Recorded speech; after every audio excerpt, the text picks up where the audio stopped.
Today we're going to be talking about the films of British director and cinematographer Freddie Francis. Down below in the comments I want you to tell me your favorite one. And before you say, oh, I don't know any films by Freddie Francis, you should go to IMDb, look at his page, because odds are you've seen one of his movies. Hello everyone, I'm Adam Cesare. This is Project Black T-Shirt, where every week I look at a movie or two and then I pair them with a book that you'll enjoy if you liked those movies. If you want to see more videos like this, make sure to hit that subscribe button and then the little bell icon next to it so you get notified. So my last few videos were a little bit out of character. They were all new release movies. They were all movies made within the last year or two, and I know that those do better statistically, view-wise, subscriber-wise. People like them better on YouTube, but I kind of got to be me. I kind of got to enjoy the things that I enjoy and talk about the things that I enjoy talking about. Which means that this week we're looking at 1966's The Psychopath, directed by Freddie Francis. After we talk about this, I'm going to pull some Freddie Francis movies off my shelves that you may or may not have seen. I'm going to talk about them real quick, and then at the end, we'll we'll do our book recommendation. So, The Psychopath just came out this week from Kino Lorber. They do a great job usually with these archival releases, these films that aren't quite as, I would say, name brand or like big old, American-based fan favorites or, exploitation films. They do the quieter stuff. They do studio re-releases. They do prestige film re-releases. They're kind of all over the map in what they put out, but I have quite a few of their discs, including their, they have, Burt Reynolds' White Lightning and Gator, Michael Caine and Blame It on Rio. They do movies that aren't just horror movies, but I like the horror movies they've done, and they've done a few of the Corman, Edgar Allan Poe pictures. Now, a few videos ago, I talked about Severin's Amicus box set, their limited edition Amicus box set, that by this point, if you want to watch my video review, it's a great set, but at this point, it's probably harder to find because I think it's sold out. But on one of those discs, they had a trailer compilation of all the movies that Amicus had produced.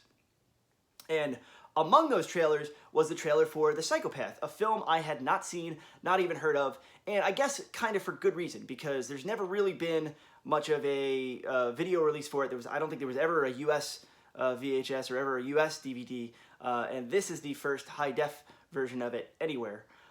So good on Kino Lorber for bringing this movie out. And as far as, quote-unquote minor pictures go, or movies that are not as well seen or well regarded, The Psychopath, I can't see a good reason why it's not. It's a really great, really fun, really interesting movie, and we'll talk about why right now. But before we get into that, the plot. The Psychopath, very simply, is going to sound very familiar. Someone is knocking off a group of retired Allied soldiers that had kind of profiteered off accusing someone of war crimes that he may or may not have committed, that his family may or may not be looking for vengeance on, and they're killing them one by one, and they're leaving these dolls at the scenes of the murders. And Patrick Wymark is our protagonist here. He's kind of a detective, our Columbo or our Holmes, and Patrick Wymark should be familiar to anyone who's watched a Hammer or Amicus horror movie. He's in all these things. But that's very broadly the plot. This movie is called The Psychopath and was written by Robert Bloch. Now, clearly, this is Amicus trying to replicate the hit that Universal had with Psycho. And it's, 6 years later, you figure that horror cinema has kind of has been influenced by Psycho and has taken the shock value of Psycho and has made a few more pictures like that. But The Psychopath is interesting because it has a foot kind of in the pre-Psycho years and the post-Psycho years at the same time. It has numerous murder scenes with black gloved killers that are giallo-esque, even if they predate the common usage of those symbols and indicators. And it has this kind of, I don't want to say stuffy because stuffy sounds bad, but it has this kind of more stagey feel to it because we have this detective protagonist and because he's showing up at, dinner parties and asking people about their alibis and asking people, where they were when. It has that procedural element to it. It has that little Agatha Christie kind of Poirot element to it. It's both. It is a mystery. There's not much of a mystery. It's a mystery and it's a horror film. But where it really shines is with these kind of outlandish characters, the people that are getting knocked off and the people doing the knocking off. Most notably, there is a wheelchair-bound mother, sound familiar, and her doting son, sound familiar, who are the mother is a doll maker, and she's built these elaborate doll houses and these elaborate dolls, and they're super creepy, and they're all over this big set that Freddie Francis kind of lovingly photographs and puts different characters, and they have to maneuver through this set full of like dolls. That's kind of the big standout here, along with the end sequence, which is totally bonkers, totally crazy. There's two kind of big end sequences. There's an end, and then you think it's over, and it's not over. There's one in a boatyard, and then there's one back at this crazy dollhouse. Very standout, very creepy, very much worth checking out just for that. Worth checking out the movie just for those. And that's basically all I'm going to say about The Psychopath. If that sounds like a kind of movie that you're into, I know it's not going to be a sell for everyone on this channel. It's not exactly, you know, a gore film. It's not exactly transgressive modern cinema. But if you like Amicus, if you like Hammer, if you like the films of Freddie Francis, if you like Robert Bloch, and you want to kind of see him cannibalizing himself in a weird way, The Psychopath is well worth picking up, and I'll put a link down in the comments for the Blu-ray, like I put all the links for everything I talk about. As I was watching The Psychopath, and as the title card came up that told you it was a Freddie Francis film, I kind of got to thinking, wow, especially in America, especially in the horror convention scene, the scene that I go to a lot, that I hang out around a lot, we like to talk about directors. We like to kind of lionize directors and talk about them like they have these mythical bodies of work that are undeniably great. But we talk about the same people. We usually talk about Americans. We talk about Carpenter, we talk about Romero, and we talk about Craven. And we use this term master of horror. But my question is, why don't we consider Freddie Francis a master of horror? If you looked at his contributions to cinema and genre cinema, specifically with his cinematography, he was the DP of Scorsese's Cape Fear remake, Elephant Man. He won the Oscar for Glory. He's has an incredible body of work, and I think his directorial work kind of gets short shrift sometimes. So here's 3 Freddie Francis movies I really like, going from very prominent, maybe his most prominent picture, down to less and less prominent. So the first one we're going to talk about is Tales from the Crypt.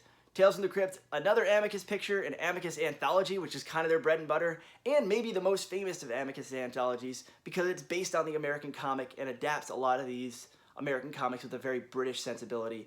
And Francis's great eye for design, photographing sets well. Tales of the Crypt would be a classic even if you just watch the Santa Claus sequence, which has been done multiple times in multiple ways, but I think Freddie Francis's version of it is just incredible. One of Freddie Francis's first films, a Hammer film, not an Amicus film, Paranoia, starring Oliver Reed. This was a movie that I guess this came out, this Blu-ray edition of it came out a few years ago. It is a British Blu-ray. I did get this imported, I think, through Diabolic DVD or something like that. I was so surprised when I watched this movie, so pleasantly surprised.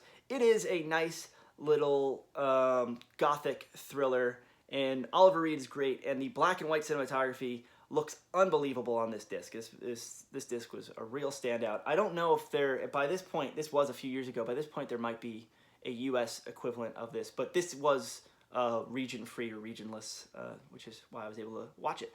And possibly my favorite Freddie Francis movie, Girly, which also goes by the title Mumsy, Nanny, Sonny, and Girly. I think I got that one right. This, I mean, from the cover, you would be excused in thinking that this is just a straight-up horror film, bridging that gap between 60s and 70s horror. This is 1969, I believe. You'd think it was just kind of a straight-up horror film, but what it is kind of, how would I describe it?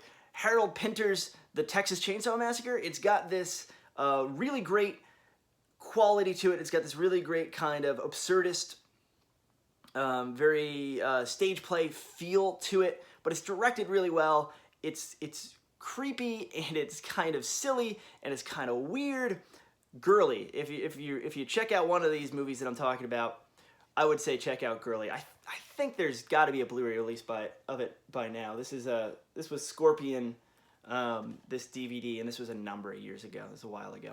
Alright, those are the movies. That's Freddie Francis. Chime in down in the comments below if you like his movies, if you haven't seen his movies, if you have movies that I haven't talked about because I haven't seen them all. He's done Hammer Dracula and Hammer Frankenstein pictures. Tell me what you like. This week's book recommendation, someone down in the comments, I don't even remember what video it was on, but someone down in the comments was asking me for recommendations for horror reference books. And I have to admit, I'm pretty underread in horror reference books.